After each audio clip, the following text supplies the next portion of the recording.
Good evening, class. This is your third lecture of chapter number 2, that is some basic concepts of macroeconomics. In the second lecture, we have studied about concept and components of consumption expenditure and concept and components of investment. So this is your third lecture, that is concept of depreciation. As you know, depreciation is the value of fixed assets in use on account of normal wear and tear, accidental damages and expected obsolescence. So while fixed assets like plant and machinery are in use, they go down in value owing to normal wear and tear, accidental damages, मतलब beyond their routine repairs and maintenance. They go down in value also when they become absolute मतलब outdated हो जाते हैं due to change in technology और change in demand की वजह से, ठीक है. This is called expected obsolescence. So which the producers normally expect to happen, जिसको normally मतलब producers expect करके चलते हैं कि ऐसा होना है. So depreciation is a loss of value of fixed assets in use on account of normal wear and tear, accidental damages and expected obsolescence. Depreciation is also called consumption of fixed capital. Depreciation is also called consumption of fixed capital. Because of depreciation, fixed assets need to be replaced from time to time. Depreciation की वजह से हमें क्या करना पड़ता है, fix जो हमारे एसेट्स होते हैं उनको रिप्लेस करना पड़ता है time to time. Replacement of fix asset require funds. Replacement of fix assets हमारे फंड्स चाहिए होते हैं, उसके लिए रिक्वायर चाहिए होता है funds. Provision for the funds is made on annual basis. जो प्रोविजन होता है फंड्स का वो एनुअल बेसिस पे बनता है. टू इलस्ट्रेट, इसके लिए जैसे सपोज इफ एग्जांपल हम देखते हैं, if a machine is purchase for ₹10,000. इसके लिए एग्जांपल देखो. For example if a machine is purchase, आपने एक मशीन खरीदी है ₹10 लाख की, ठीक है, and is expected life time of uses 10 years. जो उसका एक्सपेक्टेड लाइफ टाइम है यूज का वो 10 ईयर्स है. So then the annual provision for funds, जो रिप्लेस करने के लिए मशीन का 10 ईयर्स के बाद जो उसका एनुअल प्रोविजन होगा वो कैसे निकालेंगे हम लोग, 10 lakh divided by 10, that is ₹1 lakh. So हमारा जो यहाँ पे ₹1 लाख है that is depreciation reserve fund, ठीक है. डेप्रिसिएशन रिजर्व फंड, ये क्या है हमारा depreciation reserve fund. Depreciation reserve fund की सिग्निफिकेंस क्या होती है, it is a fund to replace the worn out fixed assets. It fulfils the need for replacement investment. ये क्या करता है, जो हमारी नीड होती है रिप्लेसमेंट इन्वेस्टमेंट की उसको फुलफिल करता है. Lack of depreciation reserve fund implies that lack of replacement investment. Depreciation reserve fund implies the lack of replacement investment, ठीक है. अकॉर्डिंगली इसके अकॉर्डिंग देखते हैं हम लोग, तो ओवरऑल इन्वेस्टमेंट जो होता है यानी कि ग्रॉस इन्वेस्टमेंट जो इकोनॉमी में होता है वो फेल हो जाती है, ठीक है. इससे क्या होता है, लेवल ऑफ आउटपुट हमारा फॉल हो जाता है, वो गिर जाता है, उसमें फॉल अप हो जाता है. The level of income and employment will also fall. जो लेवल है एम्प्लॉयमेंट का, इनकम का, वो भी फॉल हो जाता है. द इकोनॉमी विल स्लिप, ठीक है. इकोनॉमी भी क्या हो जाएगी, इकोनॉमी एकदम हमारी स्लो डाउन हो जाएगी.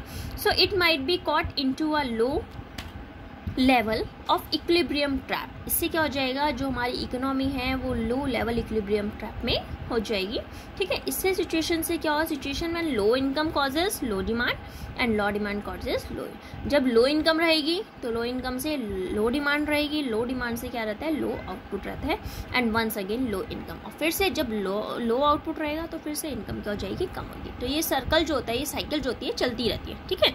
सो नाउ हमारा इसमें एक टर्म आएगी आपकी एक्सपेक्टेड एंड अनएक्सपेक्टेड एब्सोल्यूट. इसको मैं ऐसे ही बता देती हूँ. So loss of value of fixed assets when these become absolute, यानी कि आउटडेटेड हो जाते हैं. चेंज इन टेक्नोलॉजी की वजह से क्या हो जाते हैं, आउटडेट हो गए हैं, ठीक है. जैसे सपोज एक प्लांट ने प्रोड्यूस किया black and white TV, becomes absolute technology discover हुई कि कलर टीवी आ गई है. तो जो हमारे ब्लैक एंड वाइट टीवी थे वो क्या हो गए हैं, यूजलेस हैं, ठीक है, एब्सोल्यूट हो गए, आउटडेट हो गए because of technology. So this is known as loss of, इसको हम क्या बोलते हैं, एक्सपेक्टेड एब्सोल्यूट, ठीक है. अनएक्सपेक्टेड क्या होता है, जब हमारा जैसे सपोज एक rubber shoe becomes absolute when demand shift from rubber shoes to leather shoes, ठीक है ना. नाउ हमारा नेक्स्ट आता है टॉपिक है stock and flows. What is the next topic? Stock and flows. So what is the meaning of stock? It is a quantity measured at a particular point of time.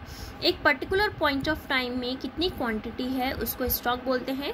इसको हम, ये time dimensional नहीं होता है, ठीक है. ये impact करता है फ्लो को, it impacts flows. Example capital and quantity of money, ठीक है.